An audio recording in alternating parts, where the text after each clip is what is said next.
Masked Man Show. Masked Man Show. Masked Man Show. Masked Man Show.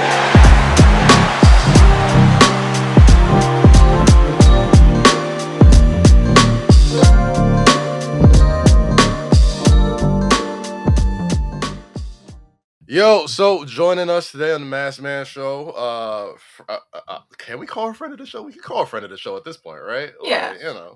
Been here a couple times, been killing it, and now she has a big non-title match against one of the greatest of all time, Becky Lynch, at Saturday night's main event. The one and only Soul Ruca is here on the Masked Man Show. What's going Hi, on, Soul? guys. Thanks for having me. Oh man, thanks for having you. It's always good having you here. It's always good having you here. First off, you're a brand new arrival to the main roster. Mhm. And a lot of times I love having these conversations with folks right when they're going from NXT to the main roster because it doesn't seem like a lot of change, but it's definitely a lot of change. Yeah. All right. So first off rip, biggest adjustment going from NXT to the main roster in these first few weeks since WrestleMania weekend?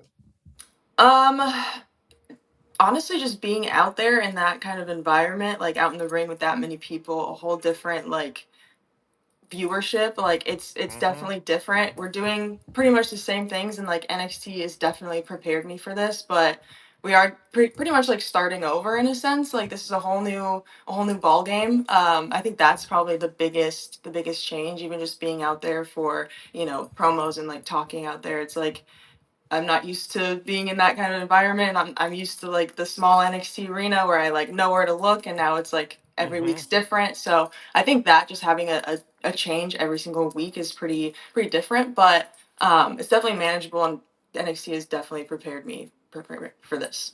You mentioned knowing where to look. I mean, I'm sure you feel like you've been at this working hard for a long time. From a fan's point of view, it's been a pretty wild ride for you. I mean, Yeah. coming from like the amount of time from where you debuted in NXT to Saturday night's main event against Becky Lynch. I mean, it's standing in there with her in the ring on a Monday night. Does it feel like a crazy journey? Like it's been happening so quickly to you, or does it feel like this is the logical pace? I feel like yes and no. Like I feel like I get so caught up in this like wrestling bubble that it is moving so fast that sometimes it's hard to like really take in the moments and like realize like how far I've come. But I feel like these past few weeks, since the main roster, the pace is a bit slower, and the in ring promos, you have more time to like listen to the crowd and like be more in the moment. I feel like I've definitely had those opportunities to be like, oh shit, like this is it. Like I'm really doing this, and like I am ready for this. And obviously I still get nervous, but I'm in this position for a reason, and they see something in me. So I'm here for a wild ride, and I'm excited.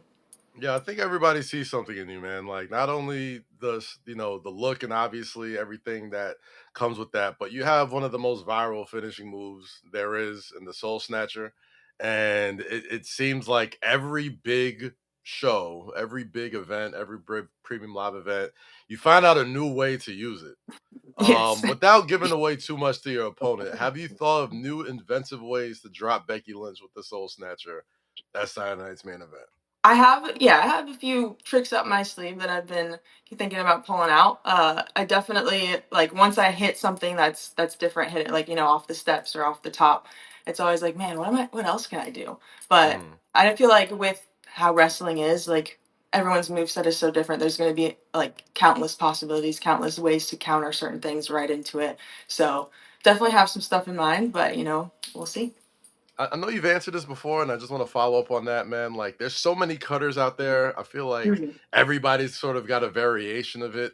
And, when somebody relatively new comes into the industry and finds a new way to do something that we've seen a million times before, it always kind of like makes people stand up and pay attention.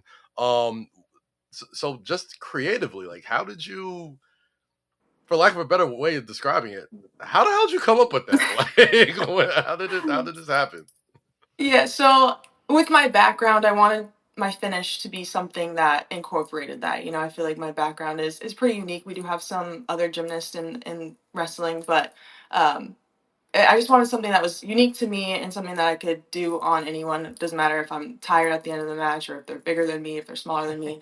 So I was trying to like think of something that hasn't necessarily been done before. And I did a move in gymnastics on the bars called a straddle back, which is a release move from the high bar to the low bar. It's essentially the same sort of rotation, which is like a reverse gainer. So a gainer, you're jumping forward but flipping backwards, whereas Okay. I'm jumping backwards and flipping forwards. So now instead of catching the bar, I'm catching humans. So that's kind of what I did. Is there ever, I hesitate to ask, but you're a peak physical condition athlete, but is there ever a day where you wake up and you're just like, oh, I just don't have a soul snatcher in me today. I'm a little bit stiff. Or is it, um, can you always get to the top of the moveset? yeah, I feel like I can always get there. I mean, I feel like at the beginning of the day, a lot of us are just like a bit tired and a bit like groggy, especially with like traveling and stuff. But once we're in the ring and once like my music hits, like it's go time. You Um, know, the community that you have Mhm. as an NXT call up, so to speak, oh, is a lot different than the NXT call ups of the past. Like I feel like if we've all sort of taken notice that this new way of Mhm. creating stars in NXT from 2.0 on seems to have people just way more prepared for WWE, not just as far as your talent is concerned, but fans. Like they just seem to Mhm. be immediately recognizable to you. Like it's not like some brand new person they got to reintroduce to. How's that sort of helped, coming onto the main roster and just not having to really feel like you have these people to learn you all over again. It kind of Yeah, seems like yeah. NXT sort of helped, circumvent that. Yeah, definitely. They've definitely, prepared us very, very well. And I think in my case specifically, being able to go up to the main roster and do Raw and SmackDown and be in the Royal Rumble and stuff like that was a really good way for the fans to get to know me and to see me. And I think that has helped. And I think they're starting to do that more, get the NXT people on these bigger shows on like the main roster to get the fans interested and invested so that when we do get there, it's not like starting all over. We still are in a sense starting all over because not everyone watches every single show and has seen everything that I've done. But every time I go out, like even on my debut, I got a pop, which I was not expecting. But I mhm. definitely think that the way that they're doing this and integrating NXT onto the main roster is going to be really, really beneficial for all of us coming up. Speaking of fans, or I guess the dark side of fandom, I saw the post that you made about some of the trollish comments that you've been getting on social media. I guess two questions: have you shut it down? Have you stopped looking? And two, like you tell me you don't have people around you that are like these people are freaking crazy. Like Yeah. no one can say anything mean to Soul Rock. Come on. Yeah, I mean, social media is tough, because like especially with like the trolls and people hating, I feel like a lot of us just like we want to know what people think. We want to know if people liked our matches. We want to know Yeah. if they're invested and whatnot. But I feel like it doesn't matter how many good comments we see. If we see one of those bad ones that like strikes a nerve, we're just like, oh my god, I'm the worst. Like I did terribly. Um, but yeah, it's something you just have to learn to like work through. And I think that it's going to be an ongoing thing. I don't think any of us are ever going to completely get over that. But I did have Triple H call me after my debut with Becky and the promo and stuff, and he was like, "I just want you to know you did a great job. Like I was like, yeah, like I'm just gonna stay off social media. Like, I'm not 100% happy with how it turned out. But he was like, honestly, like we think you did amazing. Like, don't worry about it. Don't go on social media. Like, he really just gave me that okay of like, you're fine. Like, don't care what people say. Like, we think you did amazing, and just keep doing what you're doing. I gotta ask, man, what's the surfer community like in the WWE? I know you surf, I know Shinsuke surfs, but I don't know how much time you get to fit in. You know, what I mean, going to catch a wave. During your weekly. Now especially being on the main roster, being Yeah. everywhere. You know, what I'm saying, like, what is how do you work that into your regimen? Honestly, I've been slacking. It has been really hard. I feel like I've been very, very busy these past like couple months, honestly. I honestly just try and go as much as I can, but I mean, even like Florida's not the best for surfing, so it's Mm. not great. But I mean, I try and get out there. It's my way to like decompress and just like step out of the wrestling world for a bit. Outside of the mental sort of benefits of it, like physically, how does, because I don't surf, but Mhm. I could assume it's really good for the core, right? Like, what, Yeah, how does yeah. surfing sort of help, in professional wrestling? It definitely helps, like, just, like, your balance and stuff, and definitely, like, core, and also, like, waves, they're unpredictable, so it's a great way to, be ready for anything, and I feel like wrestling is just like that. You never know what's gonna happen, things don't go as planned, things aren't always perfect in the ring, same with surfing, like, waves are different every single time you go out, so I think that helps me, like, just be adaptable and ready for anything.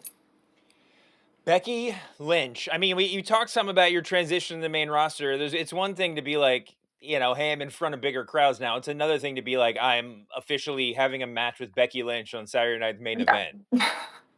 I know that she's, a trash talker in her own right. I know that she's not exactly the most welcoming foe on screen, Mhm. but it's got to be wild, right? I mean, what is your mental state like going into a match like this? Honestly, I just try and be like locked in on what is at hand. I have to, show up and just do my best. I try not to get too nervous. I honestly just like allow myself to get nervous when I'm backstage right before I'm about to go out. But then once my music hits, like it's go time. But yeah, I mean, I'm definitely nervous. She's one of the greatest to do this. She's the man. She's incredible, and even being in the ring, like cutting promos with her, it's like, oh my god, she's just so good at what she does that it is Yeah, nerve wracking. But again, I think that I am prepared for this, and I think that what I've done so far is I'm proud of it. So, I just gotta keep riding that wave. I got to tell you, go back and watch. And I say I'm the biggest Becky Lynch fan in the world, and she was my favorite of the horsewomen when they came up. But go back and watch that early Becky Lynch tape. Mhm. Like she didn't show up on the main roster with the delivery that she has now, Yeah, and yeah. she certainly was like number 4 in terms of how pushed the horsewomen were when they got Mhm. called up to the main roster. Now she's a legend. It's a Yeah. good lesson in like how great you can be, with the right mindset. Mhm. It doesn't really matter where you start. But I Yeah. guess that's more of a statement than a question. But do you pay attention to the career trajectories of like the people you're in the ring with? Do you have a concept of everybody's like legacy and history when you get in there? Oh yeah, definitely. I think that yeah, it does definitely help me, and it makes me feel a little bit more confident going in because like I am still so new to this. I've only been doing this for like 4 years. Yeah. And like I'm getting in the ring with, Becky's and Bailey's and Livs who have been doing this for so long and are so, so good. And like I do kind of compare myself to them sometimes, but I'm like, I need to not compare myself to them right now. I need not compare myself to them at all, but like knowing their process and how they've like came to be, it makes me excited to see like where I'm going to be when I'm, at that level or that far into my career. John Cena just announced the John Cena Classic, and you were Yes. technically in the first one, I guess. Was Saturday night's main event, Cena's retirement tour, and his last match, and he was very adamant about showcasing the future and Hmm. showcasing who's got next and all that stuff.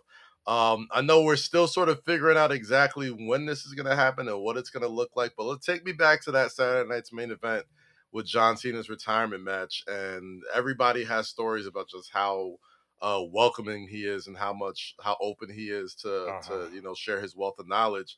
Tell me about that night with John Cena and any conversations you guys might have had as far as advice that he might have given you. Yeah, yeah. That honestly, that day was like probably one of the most fun days I've had here. Like, it didn't even feel like a big show. Like it did in a way, but it also felt just like a celebration. Like everyone was just so happy, so high energy, and it was just such a fun environment. Um, and being in there with someone like Bailey, she's absolutely incredible. She was so much fun to work with, and I've learned so much from her. But yeah, right before John went out, he like had watched our match and he had given us some feedback on it, and both of us were like, oh my god, like he's literally about to go out like right this second, yet he's like taking the time to come and talk to us and give us like feedback on our match. Gave us the feedback. He went out there, came back after his match, called us back again. He's like, see what I did? Like this is exactly what I was talking about, and like kind of just like proved what he was saying, and we were just like, oh my god, you're just the coolest. Like I just could not believe that he just took the time out of like his day. Like this was for him. This was like all about him, and he still took the time to like talk to us and like give us feedback and like leave the place better than he found it.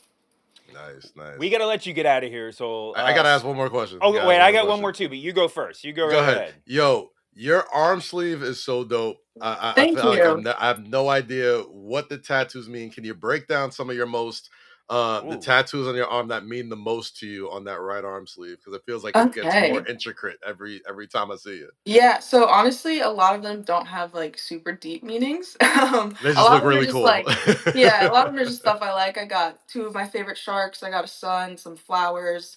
I feel like the one that's meaningful on this arm is this like skull. I don't even know if you can see it.